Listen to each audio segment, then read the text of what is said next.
Assalamualaikum warahmatullahi wabarakatuh. Selamat siang.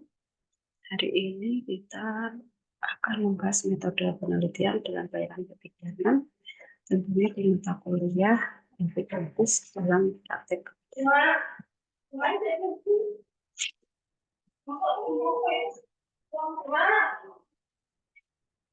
Penilaian di sini kebidanan merupakan bagian integral dari kesehatan yang pendekatan ceramah dan penggunaan metode yang tepat dalam pelayanan kebidanan membantu meningkatkan kualitas layanan dan hasil kesehatan dan tujuan pada topik ini adalah memperkenalkan pemahaman terhadap metode yang umum digunakan pada pelayanan kebidanan.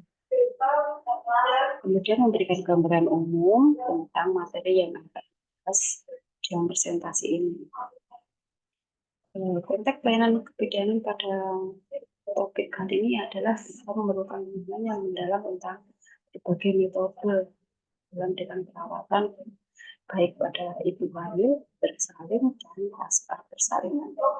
Metode yang dipilih akan mempengaruhi keputusan klinik, intervensi, dan hasil akhirnya.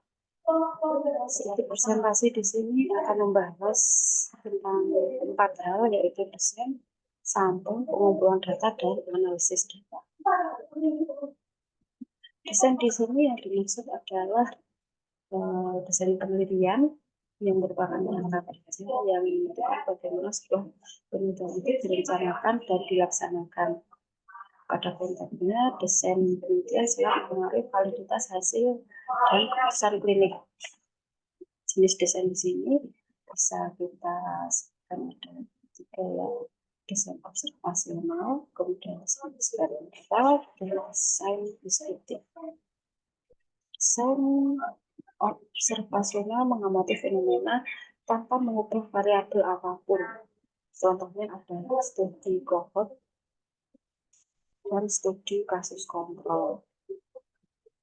Eksperimental menciptakan kondisi eksperimen untuk menguji hubungan sebab dan akibat. Contohnya adalah uji klinis acak terkontrol. Sedangkan pada desain deskriptif menggambarkan karakter suatu populasi atau fenomena. Contohnya adalah survei dan studi potong lingkaran. Itu biasanya kita kenal dalam proses. Contoh desain penelitian dalam kebidanan di sini studi kohort untuk memantau efek jangka panjang terhadap kesehatan ibu bayi. Uji klinis acak yaitu membandingkan efektivitas dua jenis manajemen persalinan, misalkan seperti itu. Di sini desain yang tepat itu sangat penting karena akan menghasilkan data yang relevan dan valid untuk mendukung pengambilan keputusan klinis. Di sini kita harus memahami tentang kebijakan dari masing-masing desain. Sampel. Bagaimana kita memilih sampel pada suatu penelitian?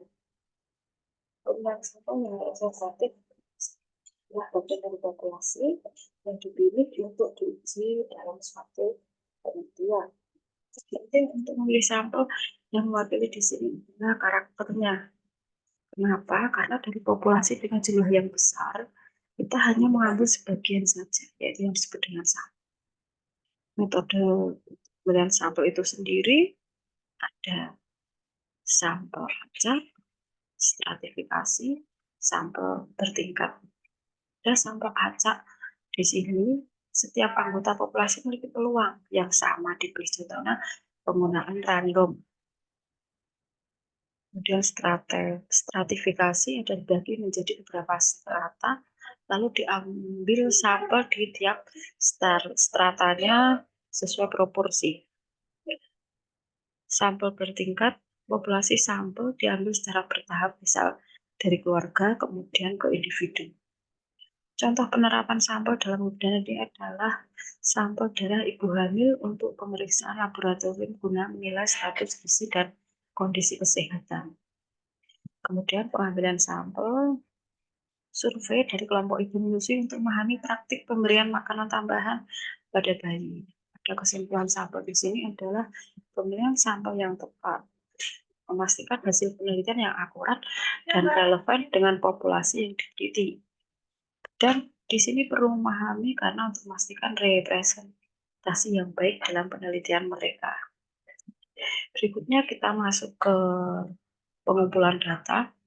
Tahap pengumpulan data itu merupakan proses penting yang melibatkan pengumpulan informasi yang relevan dengan tujuan penelitian. Tahapan ini membutuhkan perencanaan cermat untuk memastikan data terkumpul berkualitas dan dapat diandalkan.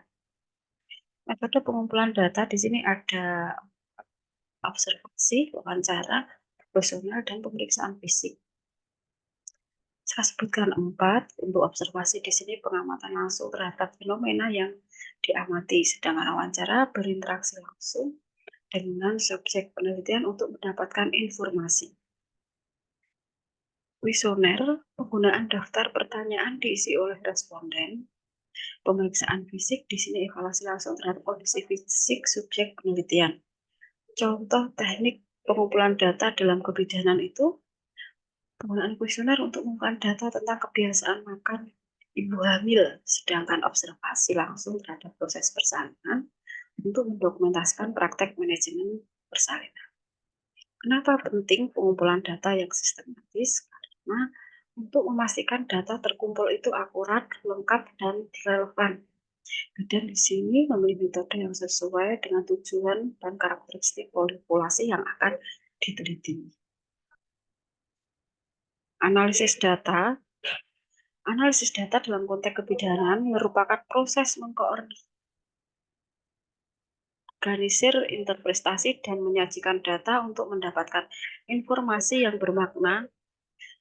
Dalam pelayanan kebidanan, analisis membantu dalam memahami hasil penelitian, mengambil keputusan klinis yang tepat.